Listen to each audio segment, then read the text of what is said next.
Chris, welcome to the show. Dr. Vic, it's such a pleasure.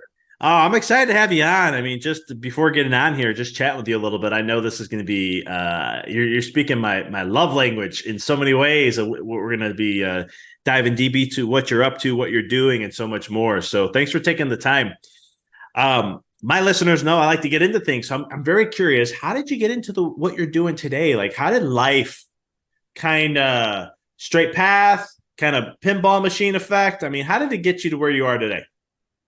Yeah, so that's a great, there's great synergy here because it's life that got me here. And I think that's what it does with everyone. Life gets us to where we need to go. It was a lot of different shifts, including a couple bigger ones. I think a lot of my challenging times were early on, moving around a lot, not having any roots, different cultures. My parents were immigrants, but they never really settled, always with an eye on moving back to their respective countries once Civil War and everything calmed down. And so I kind of grew up in this bubble, which it was challenging when you're young like that because you're just seeking to be part of something. And I felt like I didn't belong anywhere. There wasn't anywhere in the world where I could feel at home. So that was challenging at first. And ultimately that became a strength because I also wasn't too indoctrinated into one way of thinking or living. So it took some time for me to see that positive, and it's made me who I am today. And so ultimately we can never really regret anything because the way we process life at any given point is just a reflection of who we are and how we, process everything. And it's really how we see ourselves. So we're only always experiencing ourselves in everything we do. I love that. And, regret is something that you hear often about. I mean, I know growing up, I would hear, if it was conversations with my grandfather or certain people I was talking to, and they would always be like, oh, I regret that this happened or I regret doing this. And I think some people may have that now in today's. I mean, even I'm going to be almost 40, and it's like it's amazing how some people say, "I regret I didn't do this," or "I regret I wish I did this." And I'm like, well, that's a form of regret because you're wishing something changed in your path or your past.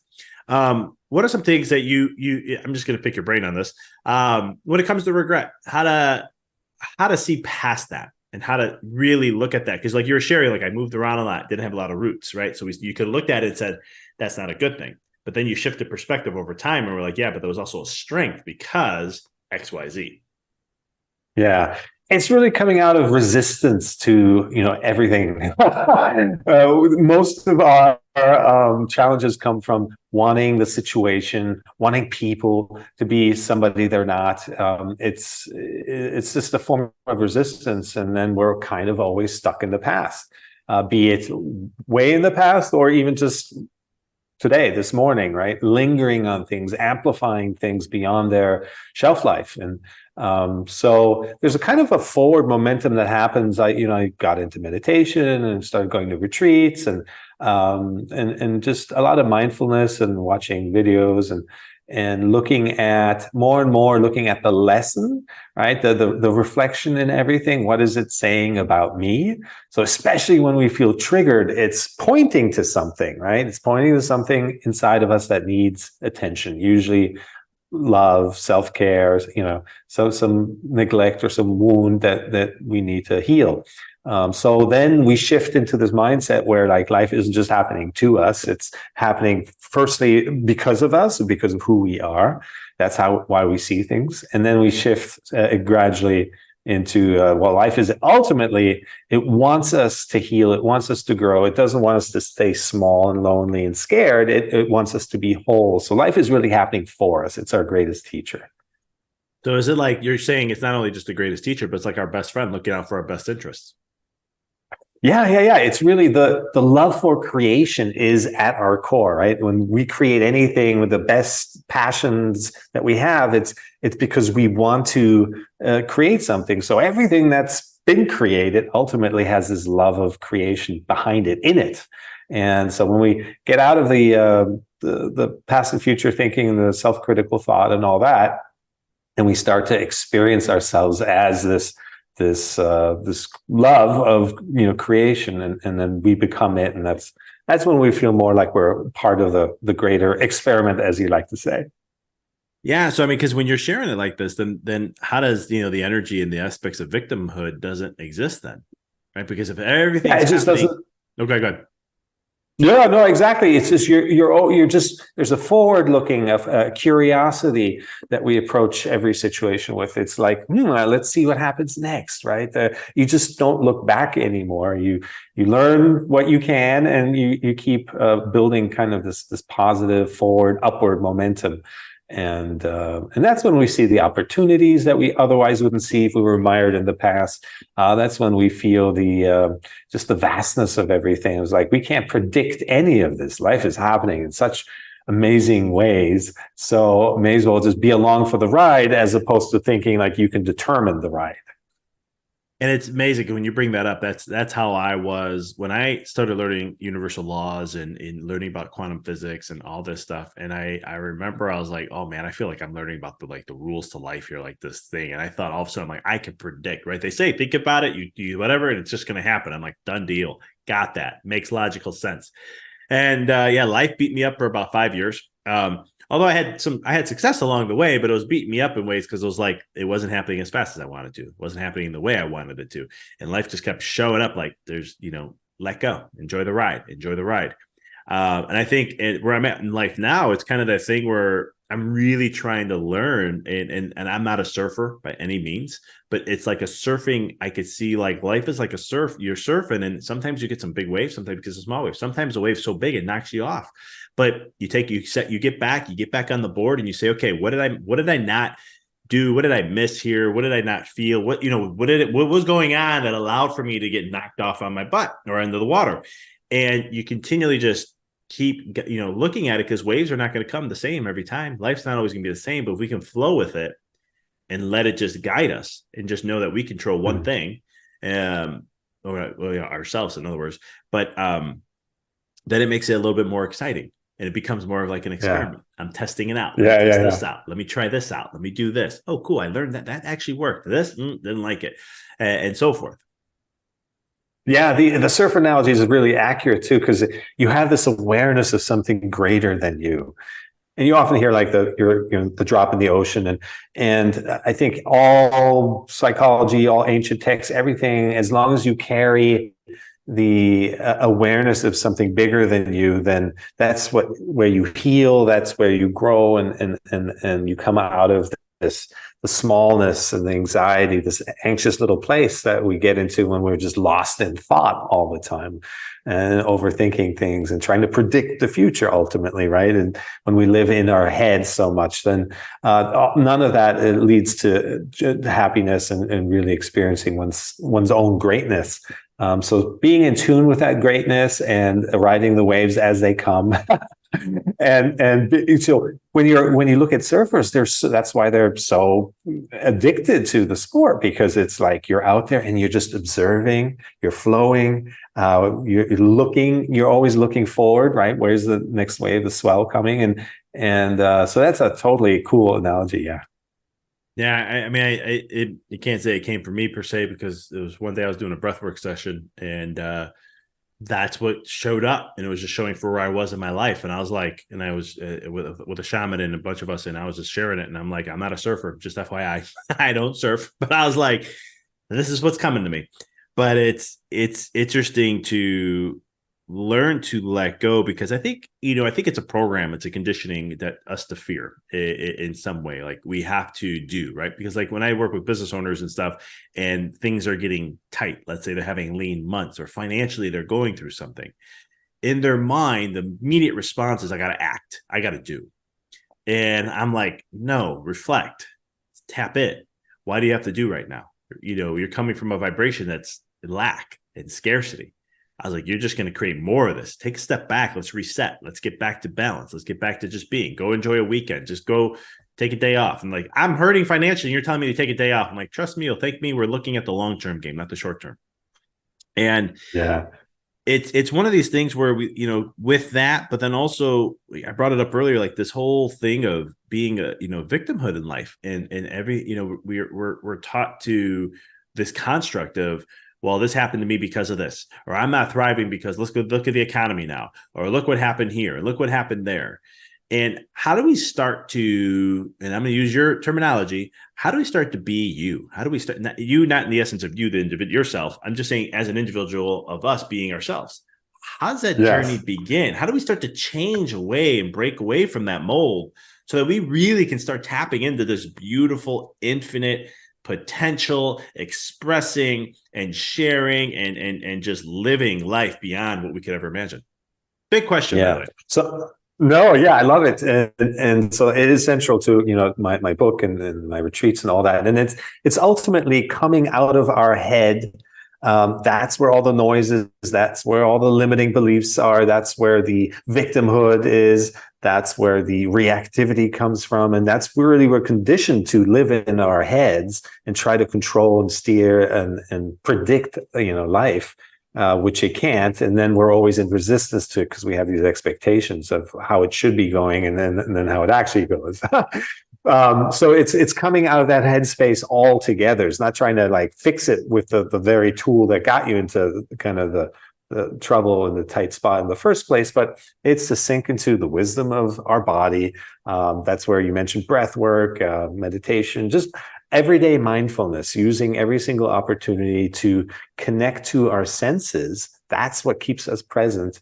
And in that space of presence, life is so simple. There's no room for fear and anxiety and guilt and regret in the past, or it's a simple place. And we're just really, our senses are our connective tissue to the present moment. And so if we just stay focused on that, then it takes a little practice, but then it's really returning to our natural way of being. That's to feel our feelings fully without reacting to them. It's the reaction, then it keeps us lodged in our heads, and it keeps us in resistance to what we're feeling, which is in response to what's happening right now. So then we're ultimately in resistance to right now. So it all stems from being too much in our heads. And I suffered from that tremendously. Was overthought everything and overanalyzed.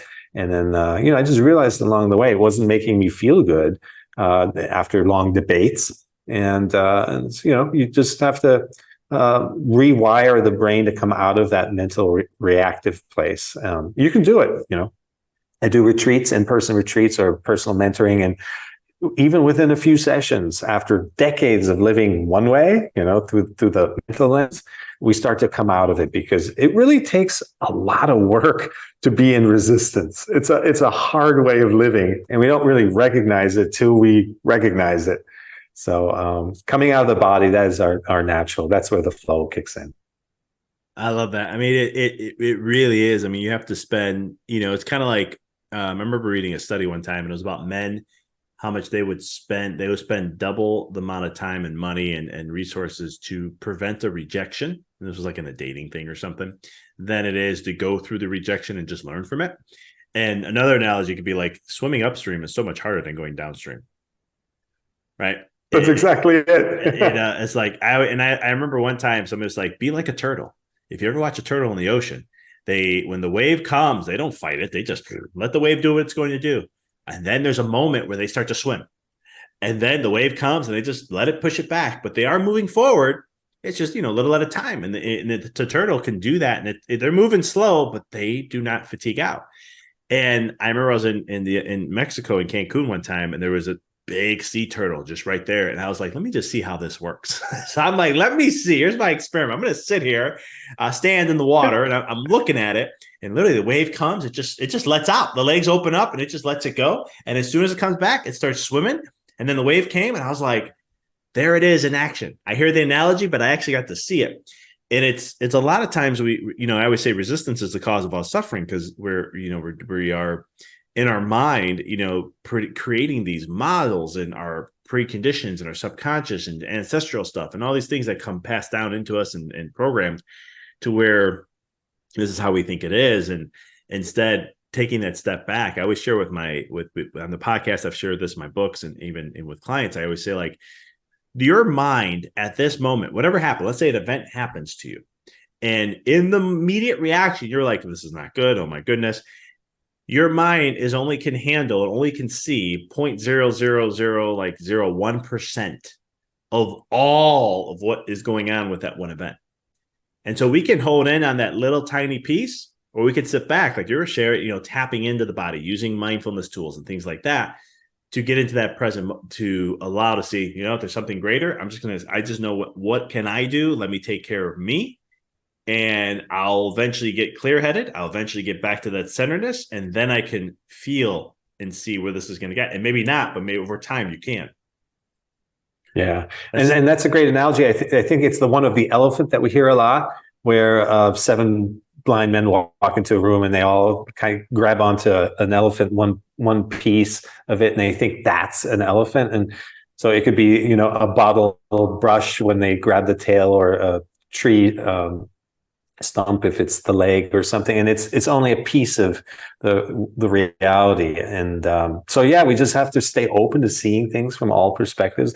There's a lot of water analogy today too. I went scuba diving recently, and when there's some kind of current and it grabs you, it's, if you try to fight it, then you start to panic. It literally, because you realize you don't have control, something greater at work here. And the instructors tell you to just relax and flow with it, and then kind of like, let it take you somewhere and kind of guide your way out of it. But it's all very smooth and cooperative, being a facilitator of life, as opposed to resisting the unfolding. So that's really, it's this amazing sandbox that we're in, experiment as you call it, right?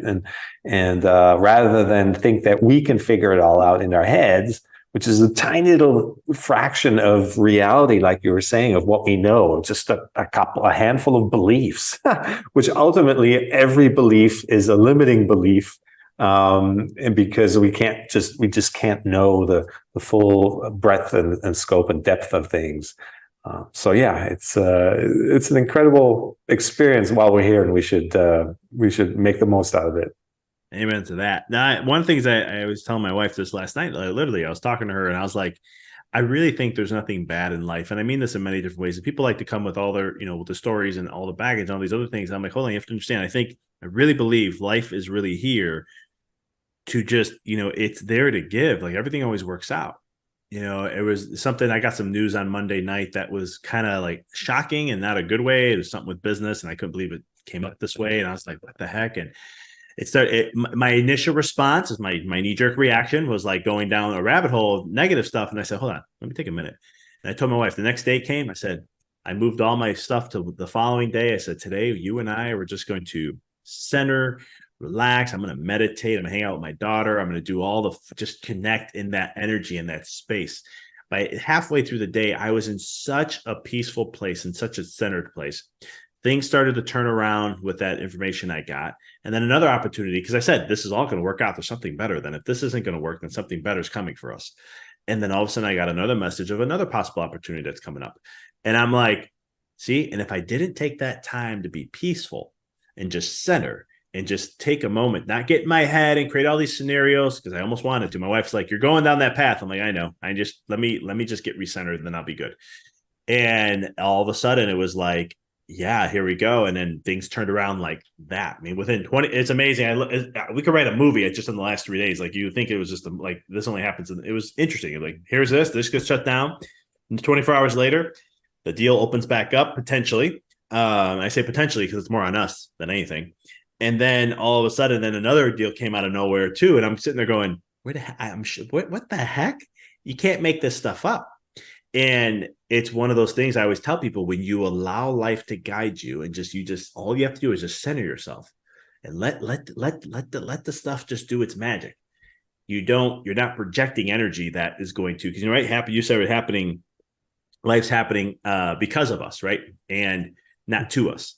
And so it's one of those things like, if you keep that chaotic energy going out, you're going to start closing doors and miss the opportunities, rather than centering it in some way, shape, or form. It's going to help massively. My question to you then is, from sharing all that, is like, when you talking about life as a mirror, what are some tools that you share with clients, or just you share, or your own personal self that you like to do, that helps you really get into that mirror effect, or I like to call the reflection, because it literally is a reflection, but self-reflect in a way, which I love spending time doing, that it works well for you, that you can share with the listeners? Mm. Yeah. So the whole goal is to get into a state of, and it's kind of what you described, this calmness of just being and absorbing, allowing things to just settle in and sink in, and then the wisdom kind of arises on its own. The opportunities that if we're just stuck in resistance to, no, I wanted it to be this way, and then we stay in that place of lack and everything you described, then we're not really seeing the unfolding, what's happening. We're not in receiving mode.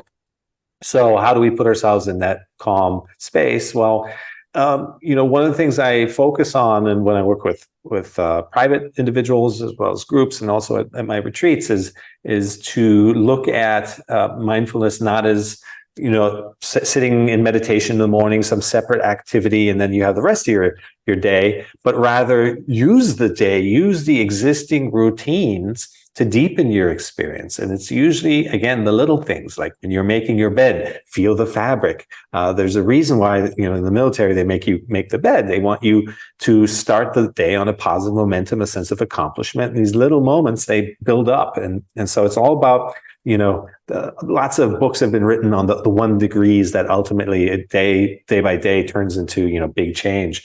So it's really, when you pour yourself a cup of coffee, it's smell the coffee, the temperature, the color, the shape, the cup, the mug that you're holding. I mean, all these things are sensory experiences, and so we're just there's an overload almost. Yet we live in in this kind of blind autopilot mode. And that's when we miss out on life. And so it's all about really connecting to the experience and what we're seeing, what we're hearing, what we're tasting, what we're smelling, what we're feeling in our body. And that's what keeps us in that calm, grounded place, and in the most open possible state to allow what's going to happen, because it's going to happen anyway. So anyone that looks back on life who's lived more than a few years will acknowledge, well, life did its own thing. It's happened in a way I could never predict it, like you said. And so you have a choice to flow with that and with the unfolding, or be in resistance to it. And it's two very different life experiences.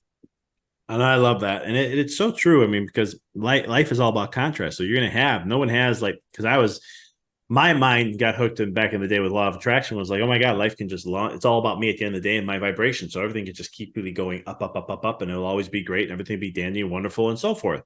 And then, life's all about contrast, where in the sense, like, I tell my clients now, like, you'll get what you need before you get what you want.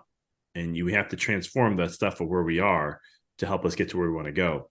And I love how you brought up the one thing that I don't hear many people share often. And that is, right, everyone will say mindfulness, meditate, do this, breath work, do that. But it's how about doing it, the little things mindfully? Because I think that's the real art of practicing mindfulness.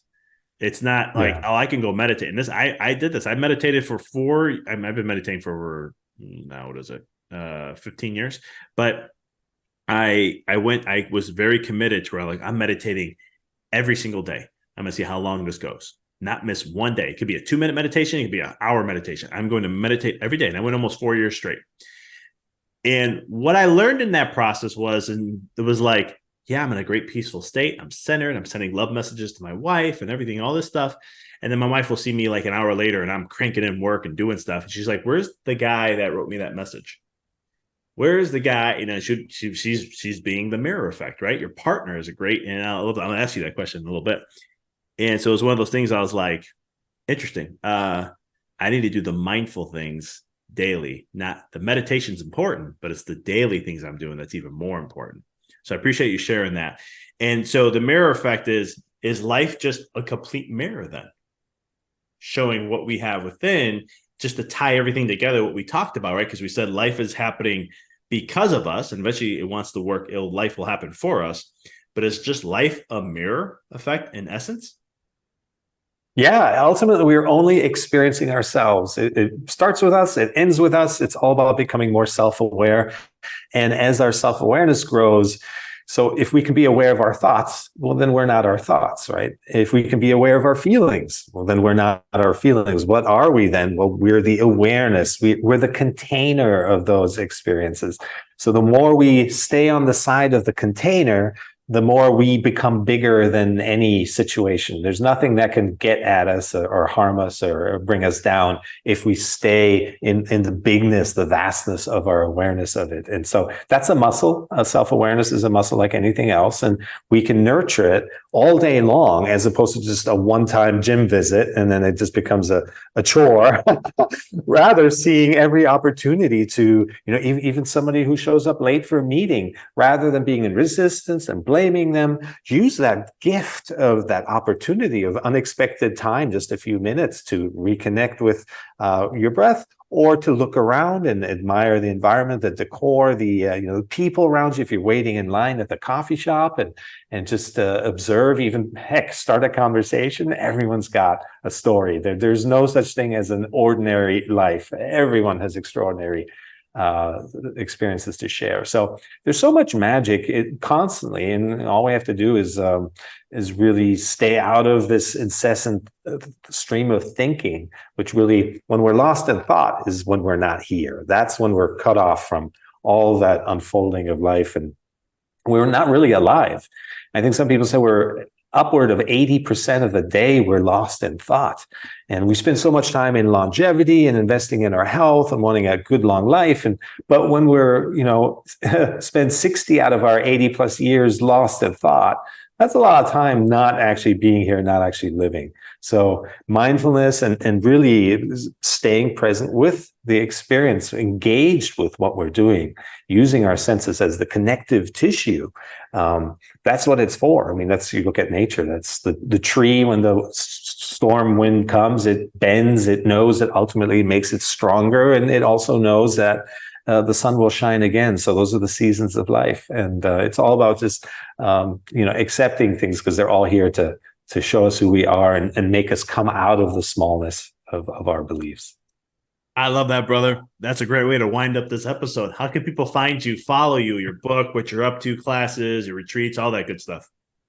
Yeah. So my book, Be You, The Journey of Self-Realization, it's on Amazon. It's in all the bookstores. It's also on Audible. I self-narrated it. And my website, Cirak.com. That's C like Charlie, IRAK.com. And then everywhere on social media at Chris Cirak. Awesome. And everyone, I will have all that great information in the show notes, so please go check that out. Chris, I knew this was going to be a good one. I appreciate you taking the time. I love your energy. I love your philosophy. I love how you see things. It's helping, and what you're doing, it's helping elevate people, which is actually eventually down the road going to help elevate the world. So I just appreciate the work you're doing and playing the part in it all in this experiment. Oh, thank you, Dr. Beck. And we even look alike. I feel the same.